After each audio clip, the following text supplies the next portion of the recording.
Bismillahirrahmanirrahim. Now this is our lecture 11 for the chapter 4 first year chemical bonding, and this is almost the end. Probably one more lecture is left. तो अब हमने last time valence bond theory के तहत hybrid orbital model से तकरीबन 8 molecules के shapes को explain किया था, दैट कंप्लीट द हाइब्रिडाइजेशन। और फिर ये कहा था कि there is another theory which is called valence shell electron pair repulsion theory कह दें या valence shell electron pair repulsion model कह दें। अब उससे हम इन्हीं मॉलिक्यूल्स के कमोपेश शेप एक्सप्लेन करेंगे। और मैंने आपसे ये कहा था कि ये इसलिए थोड़ा आसान होगा कि हाइब्रिडाइजेशन की वजह से समझिए ये भी आप पढ़ ही चुके हैं। ये कैसे? ये ऐसे है कि अगर हम हाइब्रिडाइजेशन में से हाइब्रिडाइजेशन निकाल दें तो पीछे बचेगी valence shell electron pair repulsion theory. आपको याद है एक चार्ट हमने बनाया था during the explanation of the 8 molecules by hybridisation, जिसमें हमने आपसे कहा था कि हाइब्रिडाइजेशन फिर कितने बॉन्ड पेयर हों, कितने लोन पेयर हों, इसकी बेस पर हम शेप प्रेडिक्ट करते हैं। Valence shell electron pair repulsion theory as its name suggest, इसका कहना है कि हाइब्रिडाइजेशन को बीच में लाने की ज़रूरत नहीं है, सिर्फ इस बेस पर कि एक मॉलिक्यूल में कितने लोन पेयर हैं और कितने बॉन्ड पेयर हैं, आप इसकी बिना पर मॉलिक्यूल का शेप बता सकते हैं। इस तरह ये काम इंतहाई आसान और मुख्तसर हो जाता है। तो हिसाब या मेन आइडिया इस थ्योरी का ये है कि अगर किसी मॉलिक्यूल में फ़र्ज़ कर लीजिए एक सेंट्रल एटम है ए, तो अब ये सेंट्रल एटम जब बॉन्ड्स बनाएगा तो इसके आसपास या इसके लास्ट ऑर्बिट में इलेक्ट्रॉन के पेयर्स होंगे। भाई जाहिर सी बात है, हर एलिमेंट चाहता है बॉन्डिंग किस लिए करना, ताकि उसके लास्ट ऑर्बिट में ऑक्टेट कंप्लीट हो जाए। और ऑक्टेट का मतलब है 8 इलेक्ट्रॉन, और 8 इलेक्ट्रॉन का मतलब है we are expecting 4 electron pairs which will surround the central atom. अब ये जो ए के गिर्द मैंने 4 पेयर बना दिए, टोटल 8 इलेक्ट्रॉन, ये बॉन्डिंग के नतीजे में भी हो सकते हैं और ये लोन पेयर भी हो सकता है। दो ही तरीके हैं ना, कि एक एटम के गिर्द जो पेयर्स होते हैं इलेक्ट्रॉन के, या तो वो बॉन्ड के नतीजे में बनते हैं या फिर वो उसके अपने होते हैं, जैसा हमने हाइब्रिडाइजेशन में भी कहा। तो अब फ़र्ज़ कर लीजिए जो बॉन्ड के नतीजे में बने मैं उन्हें डॉट और क्रॉस से रिप्रेजेंट कर दूं, और जो लोन पेयर हो उनके लिए मैं सेम सिंबल यूज़ करूं। अगर ऐसा कर दूं तो कुछ इस किस्म की सिचुएशन हो सकती है कि फ़र्ज़ कर लें एक लोन पेयर था और 3 बॉन्ड पेयर थे, तो ऐसा हो जाएगा। फ़र्ज़ कर लीजिए सारे ही बॉन्ड पेयर थे, तो ऐसा हो जाएगा। वॉट एवर दी सिचुएशन, लेकिन हमेशा एक सेंट्रल एटम के लास्ट ऑर्बिट में या उसके आसपास 4 इलेक्ट्रॉन के पेयर्स होंगे। अब वो 4 इलेक्ट्रॉन के जो पेयर्स होंगे वो सिचुएशंस पे डिपेंड करता है कि वो किस चीज़ के होंगे। तो हमने कहा 2 तरह के इलेक्ट्रॉन पेयर हो सकते हैं, एक कहलाता है लोन पेयर और एक कहलाता है बॉन्ड पेयर। तो नाम से ही जाहिर है, लोन पेयर का मतलब है वो 2 इलेक्ट्रॉन्स का पेयर जो एक सेंट्रल एटम के अपने हैं, जिन्होंने बॉन्डिंग में हिस्सा नहीं लिया, इसीलिए इसको नॉन बॉन्डिंग भी कहते हैं। इसका तज़किरा हाइब्रिडाइजेशन में भी आया था, ये नॉन बॉन्डिंग है। जबकि जो बॉन्ड पेयर हैं वो हैं जिसमें जो बॉन्ड के नतीजे में बने हैं, यानी इसमें एक इलेक्ट्रॉन सेंट्रल एटम का है, एक इलेक्ट्रॉन उसके सराउंडिंग एटम का है। तो ये 2 तरह के होंगे, या तो सिग्मा बॉन्ड या फिर पाई बॉन्ड। और फिर हमने कहा कि बात यह है कि एक इलेक्ट्रॉन का जो पेयर होता है, हुनसूल में पढ़ा था, जब एटम इलेक्ट्रॉन का पेयर बनाता है तो दोनों की स्पिन अपोजिट होती है, जिसकी वजह से वो एक दूसरे को रिपेल नहीं कर पाते, क्योंकि उनका चार्ज नेगेटिव है। वो नेगेटिव चार्ज की वजह से एक दूसरे को रिपेल करेंगे, और अपनी स्पिन अपोजिट होने की वजह से उनमें मैग्नेटिक फील्ड, एक की नॉर्थ पोल बनती है एक की साउथ पोल, तो वो मैग्नेटिक फील्ड में एक दूसरे को अट्रैक्ट करते हैं। इस तरह उनकी अट्रैक्शन और रिपल्जन एक दूसरे को बैलेंस करती है और पेयर आराम से एग्जिस्ट करता है।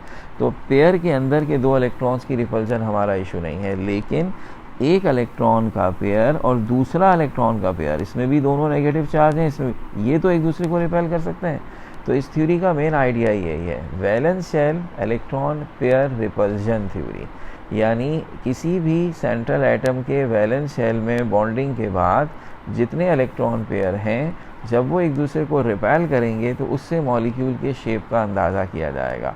ये इलेक्ट्रॉन पेयर अपने सेम चार्ज होने की वजह से एक दूसरे को धक्का देकर ऐसी जगह आने की कोशिश करेंगे या ऐसे शेप में आने की कोशिश करेंगे जहां वो एक दूसरे से मैक्सिमम दूर रह सकें और उनकी रिपल्जन मिनिमम हो सके।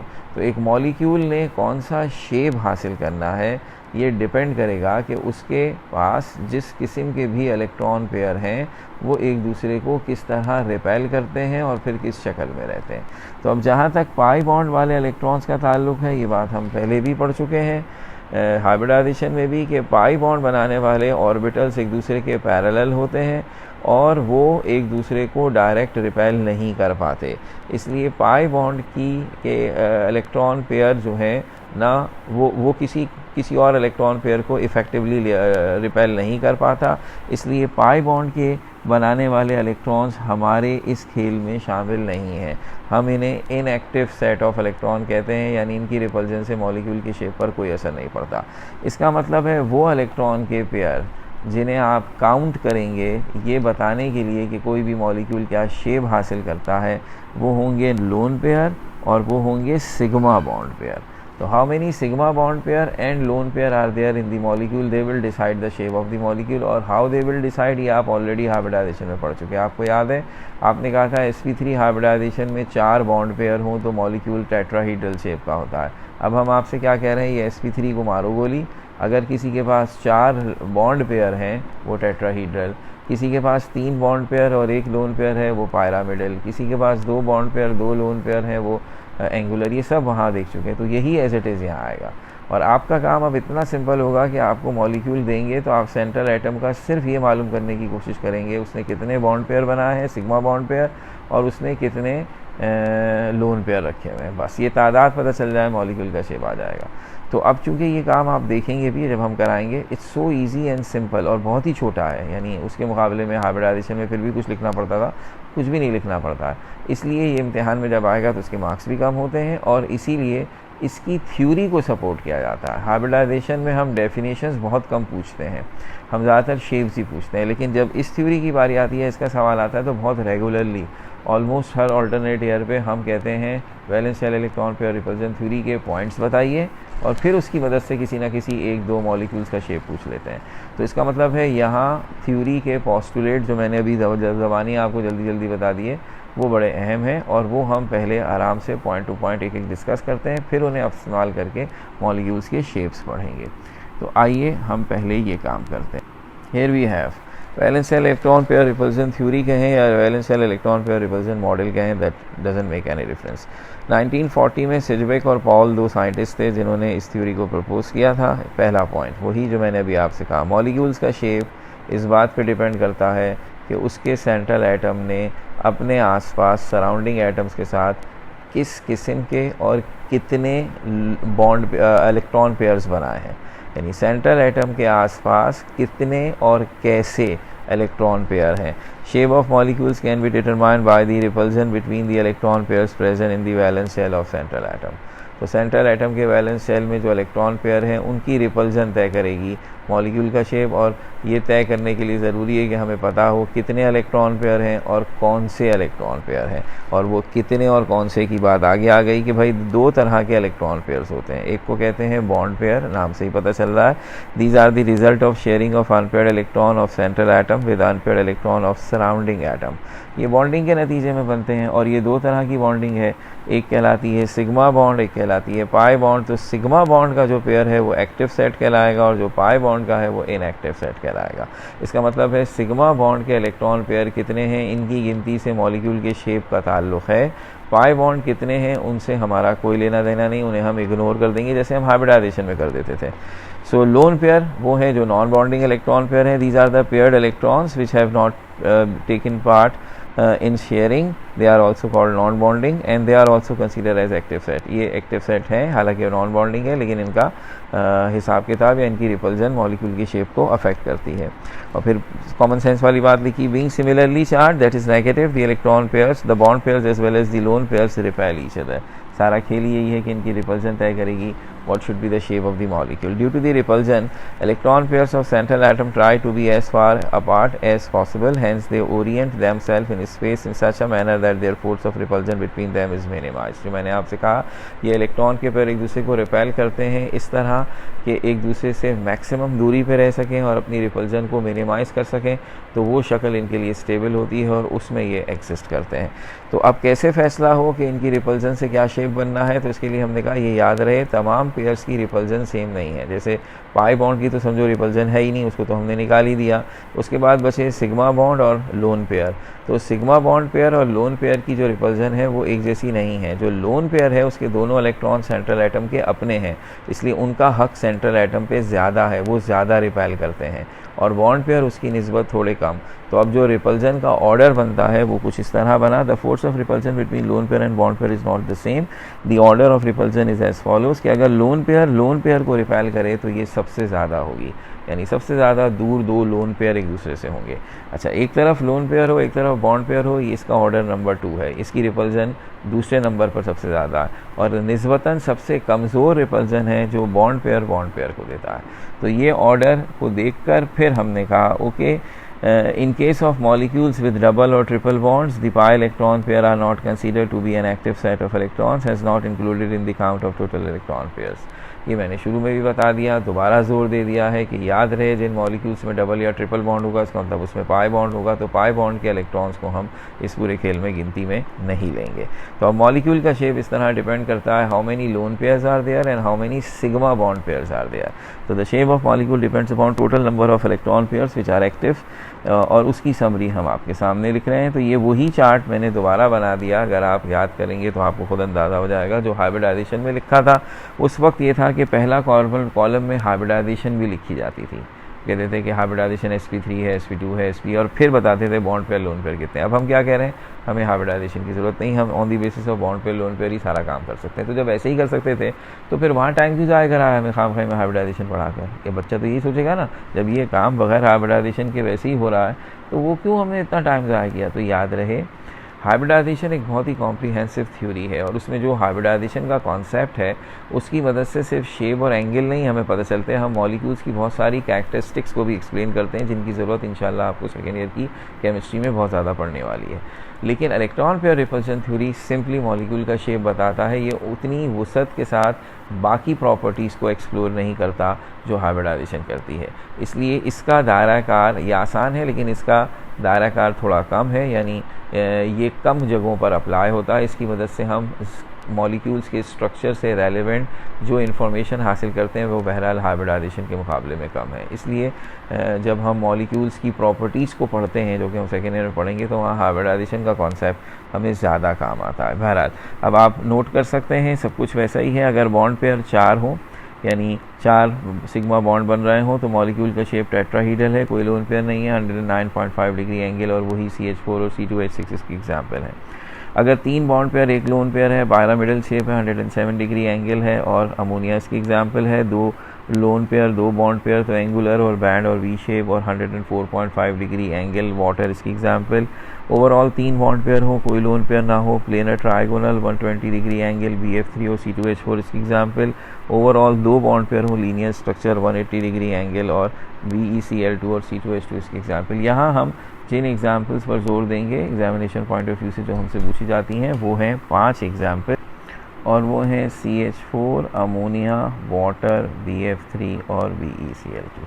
तो अब हम अपनी बात को समझाने के लिए इन एग्जाम्पल्स को एक एक करके डिस्कस करते हैं, ताकि आपको पता चले क्या आसानी, क्या शॉर्ट हो गई बात, क्या इतना जो शोर मचा रहे हैं इसका क्या मतलब है। तो अब अगर इम्तिहान वाले कहें कि आप इलेक्ट्रॉन पेयर रिपल्शन थ्योरी की मदद से शेप ऑफ मीथेन समझाइए, जो आप इससे पहले हाइब्रिडाइजेशन से कर चुके हैं, अब वो इलेक्ट्रॉन पेयर रिपल्शन थ्योरी से होता है। याद रहे क्वेश्चन में ये प्रॉपर मेंशन होता है, मॉलिक्यूल्स किनको समझाना है, किनके शेप समझाने हैं और किस थ्योरी से समझाना है। तो अब अगर हम valence shell electron pair repulsion theory से बात बढ़ाते हैं तो ऑलमोस्ट उसी तरह स्टार्ट लेते हैं। सबसे पहला काम जो ऊपर भी लिखा हुआ है, molecular formula CH4 central atom carbon.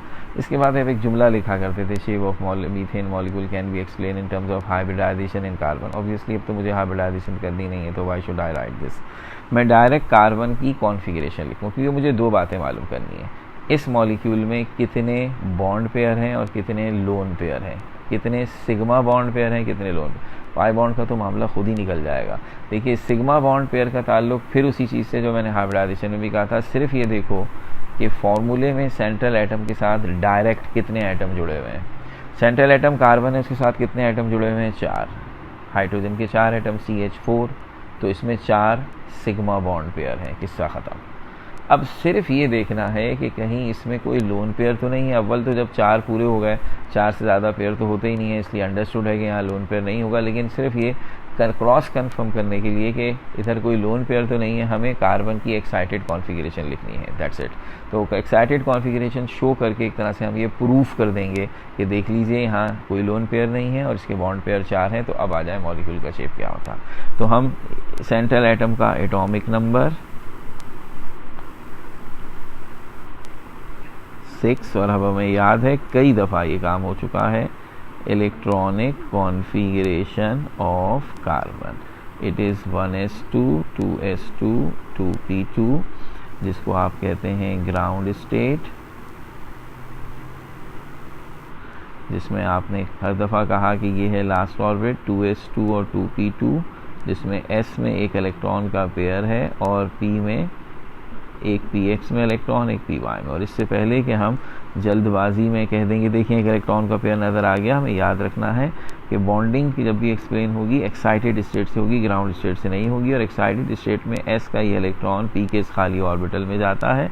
इस तरह एक्साइटेड कॉन्फ़िगरेशन कार्बन की होती है 1s2 2s1 2p3, इसको हम कहते हैं एक्साइटेड।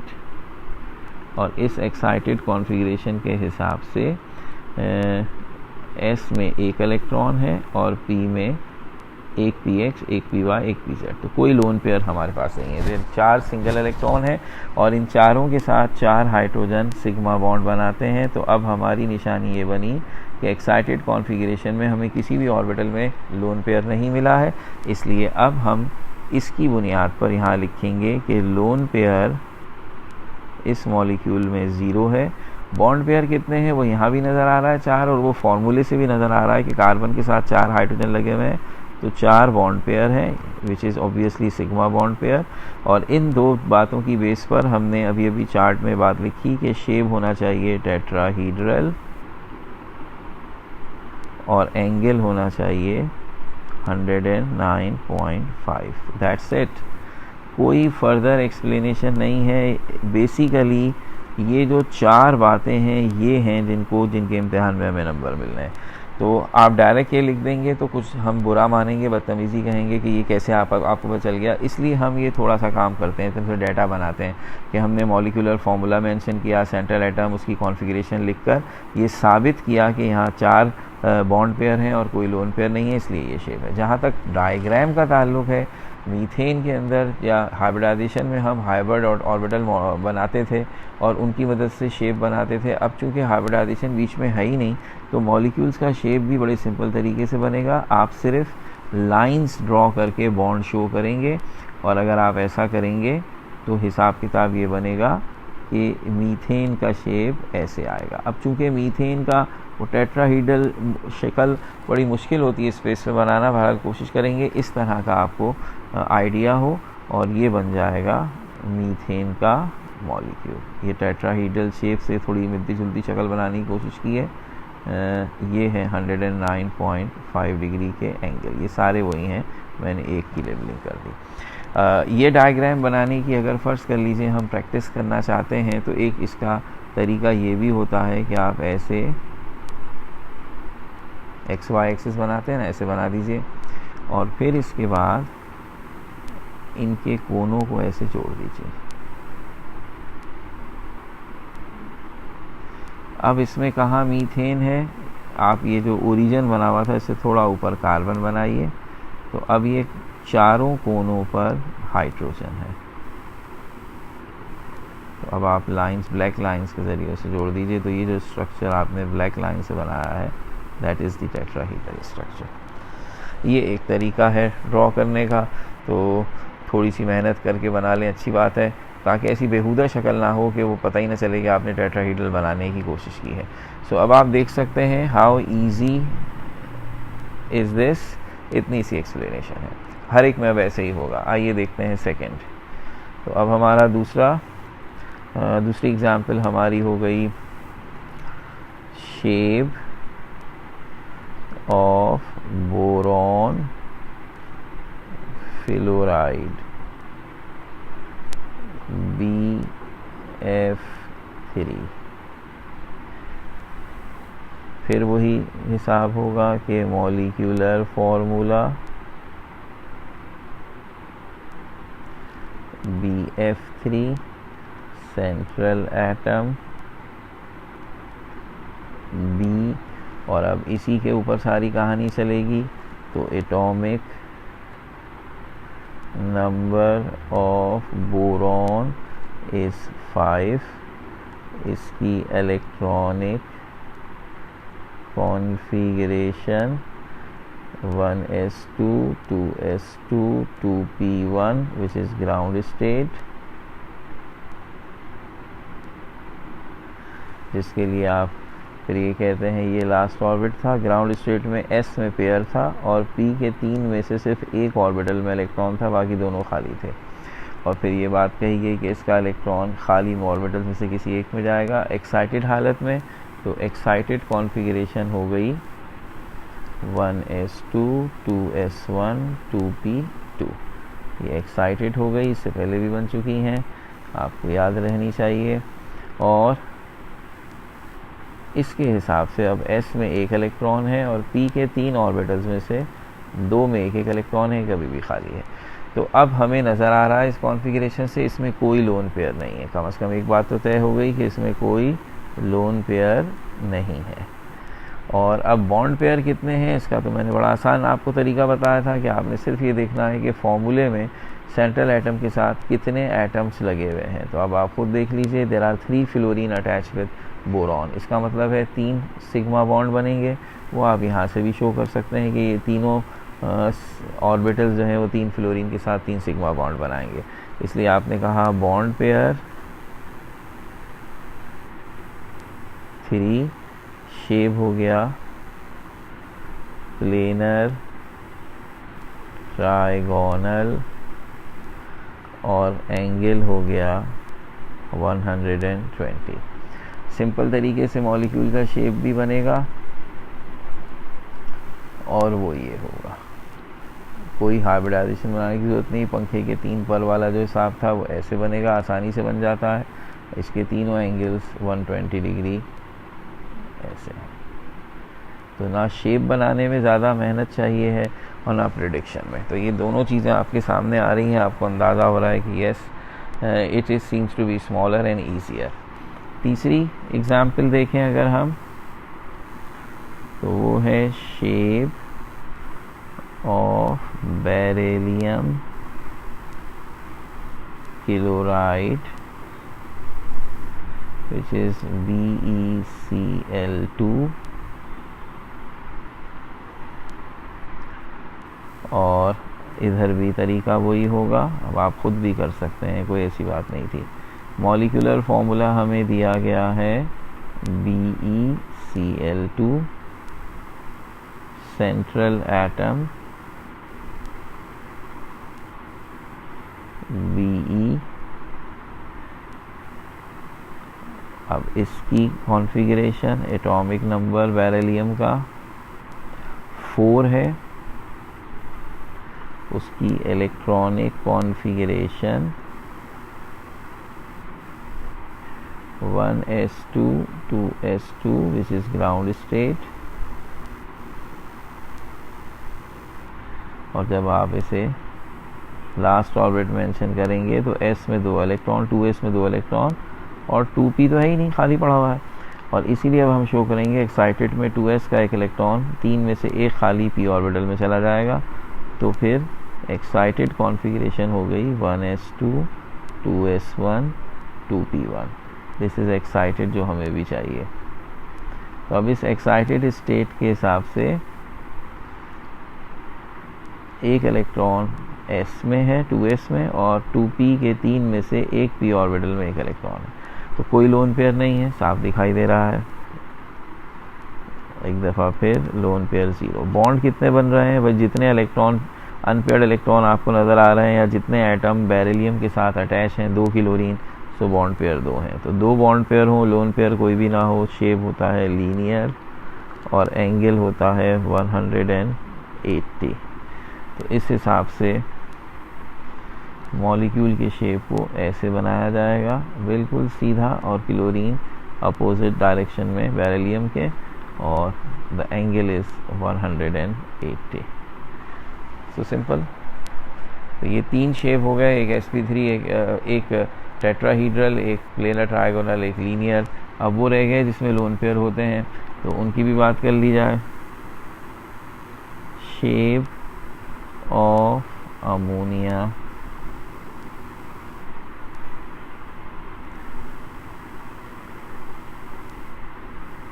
तो इसका मॉलिक्यूलर फॉर्मूला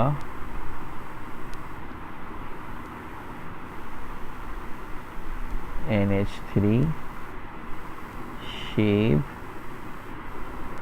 सेंट्रल एटम,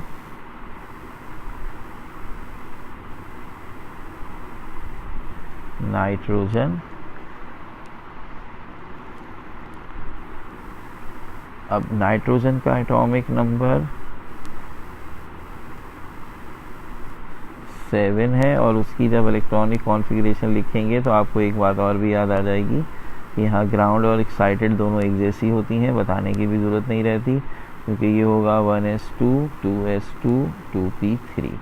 और जब हम इसके लास्ट ऑर्बिट को तफसील से लिखेंगे तो s में एक इलेक्ट्रॉन का पेयर और p के 3 इलेक्ट्रॉन का मतलब है एक px, एक py, एक pz। चूँकि p में कोई ऑर्बिटल ग्राउंड स्टेट में खाली नहीं है, इसलिए यहाँ पर एक्साइटेड कॉन्फ़िगरेशन में कोई चेंज नहीं आएगा और s का इलेक्ट्रॉन p में नहीं जाएगा। तो यही ग्राउंड स्टेट है, यही एक्साइटेड स्टेट है, यही पहले भी कहा था।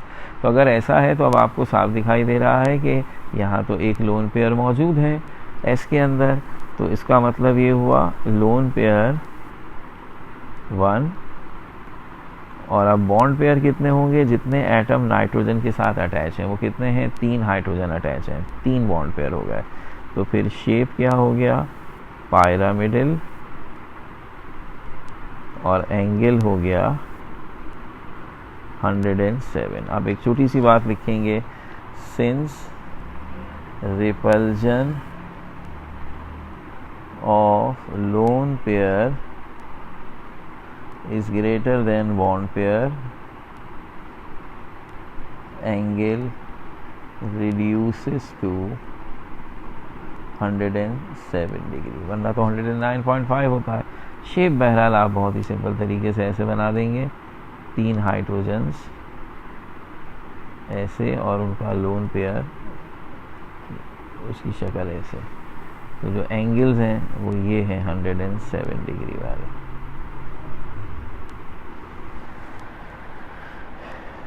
अब आखिरी हमारी एग्जाम्पल है वाटर, शेप ऑफ वाटर, और वो है जाहिर सी बात है H2O। इस पर भी कोई इशू की बात नहीं है। मॉलिक्यूलर फॉर्मूला H2O, इसका सेंट्रल एटम O, इसका एटॉमिक नंबर 8, इसकी इलेक्ट्रॉनिक कॉन्फ़िगरेशन सेम वो मामला हो जाएगा कि ग्राउंड और एक्साइटेड एक जैसी होगी, 1s2 2s2 2p4। इसके लास्ट ऑर्बिट में आपको नज़र आ रहा है 2 इलेक्ट्रॉन s में जाएंगे। p के 4 इलेक्ट्रॉन्स की तफसील ये होगी कि किसी एक में पेयर, बाकी दोनों में सिंगल इलेक्ट्रॉन। तो इसकी ग्राउंड एक्साइटेड एक जैसी ही है और हमें नज़र आ गया है इसके तो कॉन्फ़िगरेशन में पहले से ही 2 लोन पेयर हैं, तो 2 लोन पेयर और ऑक्सीजन के साथ 2 हाइड्रोजन लगे हुए हैं, इसका मतलब है बॉन्ड पेयर भी 2 ही हैं। तो अब ये शेप हो गया एंगुलर या बैंड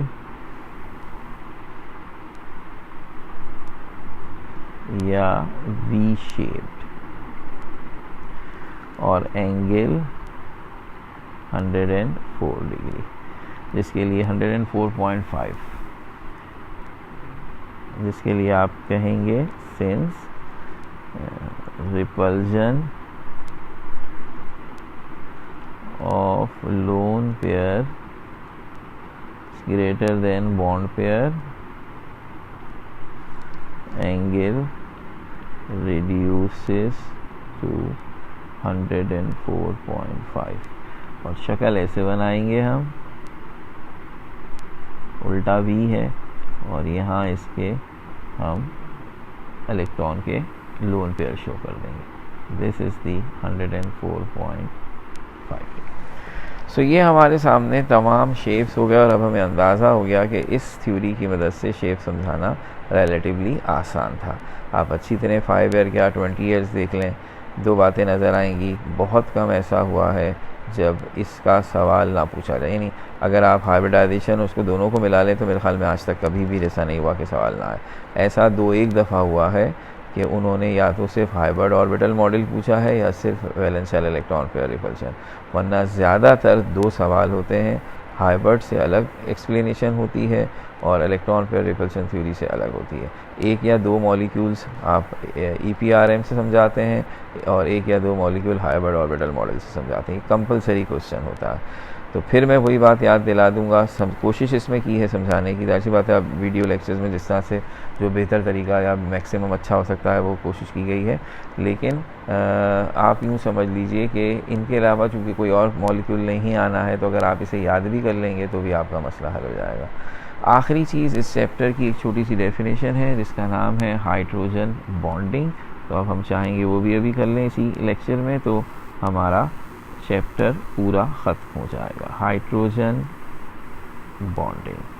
हाइड्रोजन बॉन्डिंग नाम तो हमने बॉन्डिंग कर दिया है, लेकिन बेसिकली ये केमिकल बॉन्डिंग है। स्टोरी अब यूँ बनी, हमने पहले पढ़े सिंगल एटम, फिर उसके बाद कहा एटम आपस में मिलकर मॉलिक्यूल बनाते हैं थ्रू केमिकल बॉन्ड। अब ये सारी बातें हो गई, मॉलिक्यूल बन गए। अब आपको याद आएगा चैप्टर 2 के अंदर हमने जब सॉलिड लिक्विड गैसेस स्टेट्स पढ़ी थी तो कहा था अब ये मॉलिक्यूल एक दूसरे को इंटर मॉलिक्यूलर फोर्सेस से अट्रैक्ट करते हैं ताकि अपनी फिजिकल स्टेट तय कर सकें। जिन मॉलिक्यूल्स के दरमियान स्ट्रॉन्ग इंटर मॉलिक्यूलर फोर्सेस होती हैं वो सॉलिड बन जाते हैं, जिनमें मीडियम होती हैं वो लिक्विड बन जाते हैं, और जिनमें बहुत ही कम होती हैं या होती नहीं हैं वो गैस बन जाते हैं। तो वो जो इंटर मॉलिक्यूलर फोर्सेस थी, अगर आपको याद आए, उस चैप्टर में कई दफ़ा तस्करा किया गया, वो 2 तरह की होती हैं। एक कहलाती है वॉन डेर वाल्स फोर्सेस जो कि बहुत वीक होती हैं, और एक उनके मुकाबले में थोड़ी सी स्ट्रॉन्ग है जो कहलाती थी डायपोल इंटरेक्शन या हाइड्रोजन बॉन्डिंग। तो अब ये याद रहे, ये प्रॉपर केमिकल बॉन्ड नहीं है जो एटम्स को मिलाकर मॉलिक्यूल बनाएगा। ये है इंटर मॉलिक्यूलर फोर्स जो एक मॉलिक्यूल को दूसरे मॉलिक्यूल से मिलाती है। तो डायपोल किसको कहते थे? ऐसे कोवलेंट मॉलिक्यूल को जिसमें 2 डिसिमिलर एटम आपस में कोवलेंट बॉन्ड बनाए, dissimilar with respect to electronegativity. एक की इलेक्ट्रोनेगेटिविटी ज़्यादा होती थी और एक की इलेक्ट्रोनेगेटिविटी कम होती थी। तो हमने आपसे कहा ऐसी सूरत में जो बॉन्ड बनता है उसमें जिसकी इलेक्ट्रोनेगेटिविटी ज़्यादा है उसके ऊपर पार्शियल नेगेटिव और जिसकी कम है उसके ऊपर पार्शियल पॉजिटिव चार्ज आता है। इस तरह जो मॉलिक्यूल बनता है आप उसको कहते हैं डायपोल, 2 पोल्स वाला, एक नेगेटिव और एक पॉजिटिव। अच्छा, अब जाहिर सी बात है अगर ये कोई मॉलिक्यूल है तो एक मॉलिक्यूल थोड़ी होगा, बहुत सारे मॉलिक्यूल एक जैसे मौजूद होंगे, तो उसके बराबर में इसी की तरह का एक और मॉलिक्यूल है अगर, तो आप क्या देखेंगे, आप कहेंगे सर एक डायपोल मॉलिक्यूल का, ये भी एक डायपोल मॉलिक्यूल इसी तरह का एक और है, तो एक डायपोल मॉलिक्यूल का पार्शियल नेगेटिव दूसरे डायपोल मॉलिक्यूल के पार्शियल पॉजिटिव को लाजमी तौर पर अट्रैक्ट करेगा, क्योंकि एक पर प्लस है एक पे माइनस है।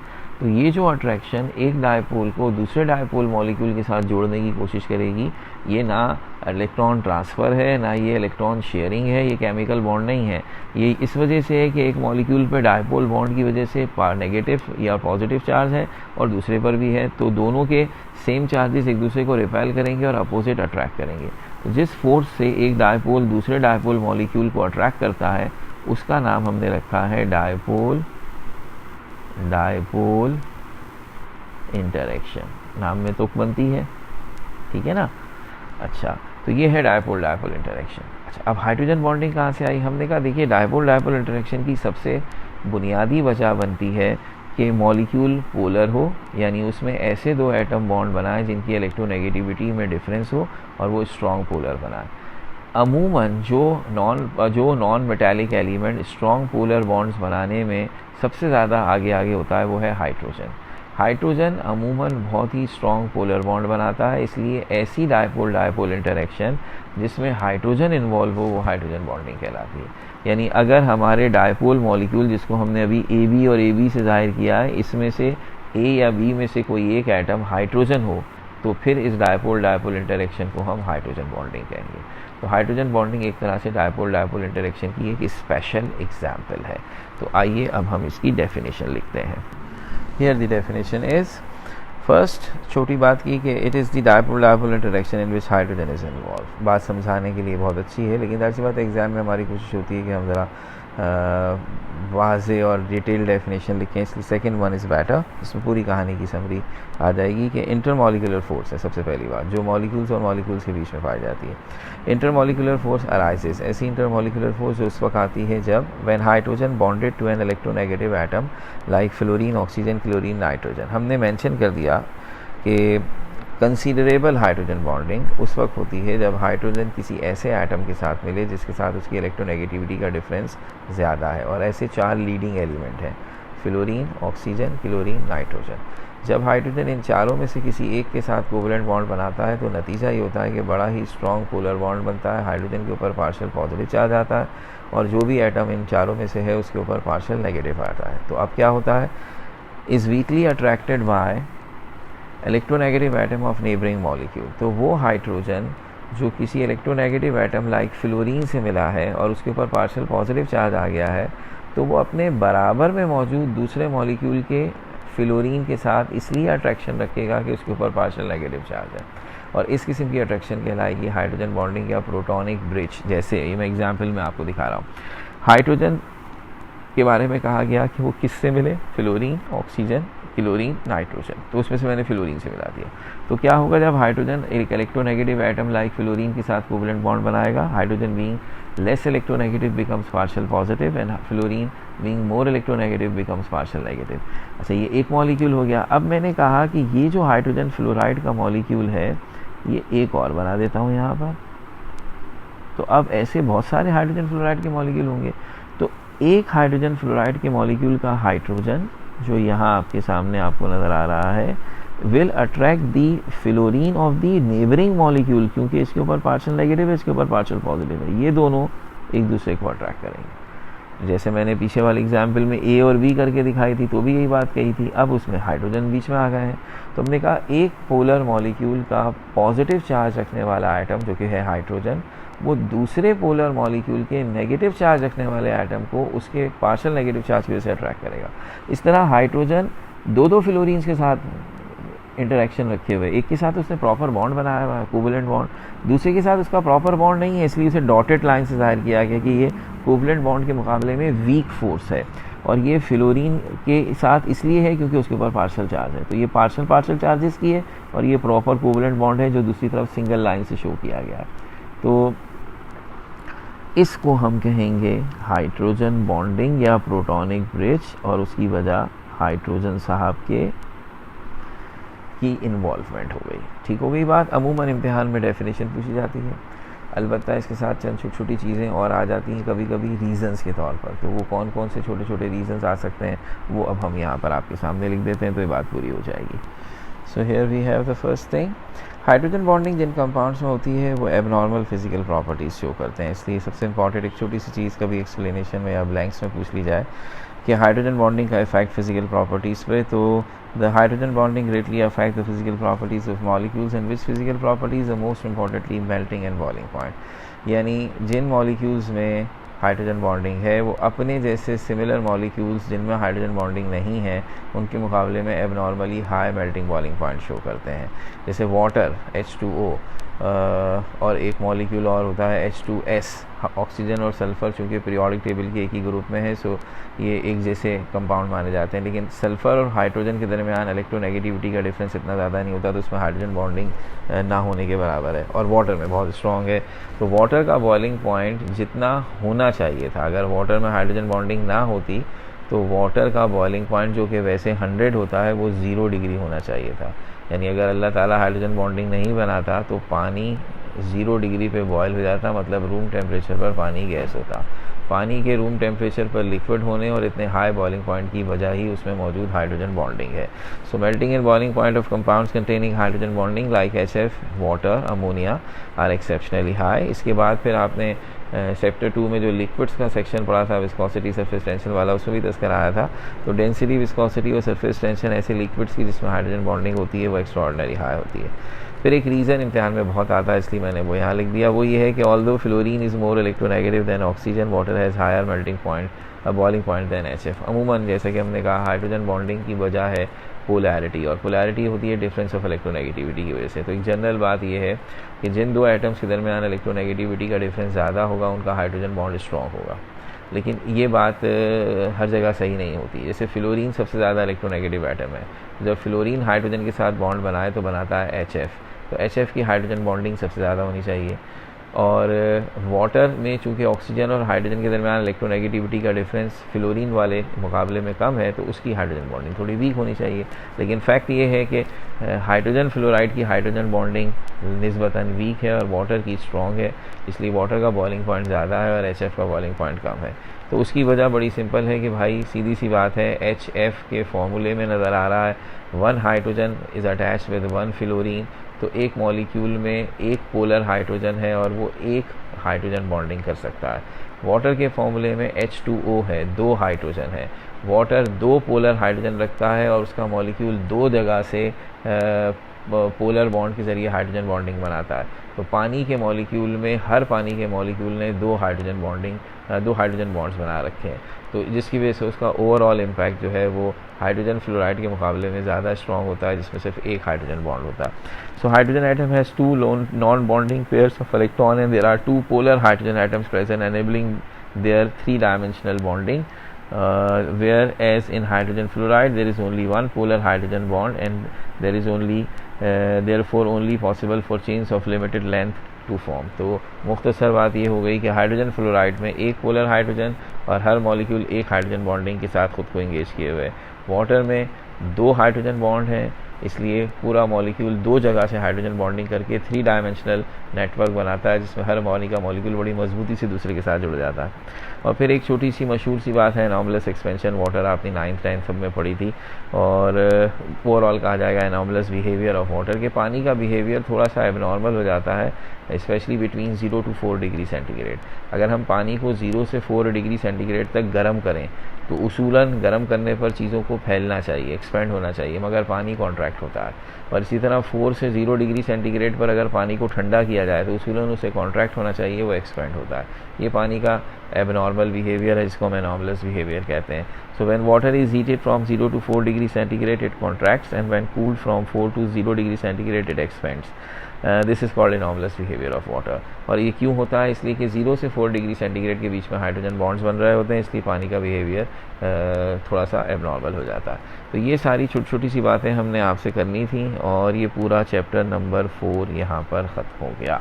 Thank you very much.